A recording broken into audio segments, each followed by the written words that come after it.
जब अल्लाह ताला की तरफ से सुकून और आसानियां आने वाली होंगी तो तुम्हें कुछ खास निशानियां और इशारे जरूर दिखाई देंगे।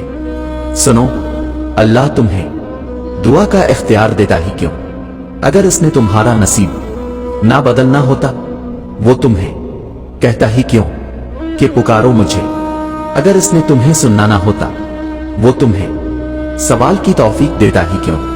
अगर इसने तुम्हें जवाब ना देना होता वो फरमाता है खुद को अकेला हरगिज ना समझो, तुम जहां कहीं भी हो मैं भी वहां हूं। वो फरमाता है कि तुम भरोसा तो करके देखो मुझ पर, मैं किसी भी जान को इसकी बर्दाश्त से ज्यादा नहीं आजमाता हूं। वो फरमाता है मां अपने बच्चे की एक सिसकी भी सह नहीं पाती और मैं तो तुमसे 70 माओं से बढ़कर प्यार करता हूं।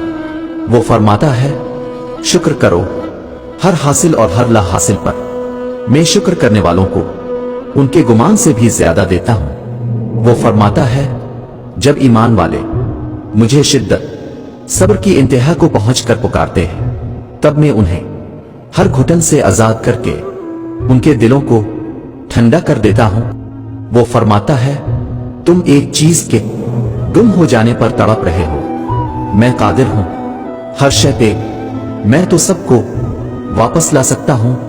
वो फरमाता है यकीन रखो मेरी मसलहतों पर, मैं मायूस हो जाने वालों को तो रास्ता नहीं दिखाता हूं। वो फरमाता है मैं नूर हूं आसमानों और जमीनों का, मैं तुम्हारे इन अंधेरों को भी रोशनियों में बदल सकता हूं। वो फरमाता है ये सख्ती बस कुछ वक्त की बात है, सब्र कर लो, मैं सब्र करने वालों को पसंद करता हूं।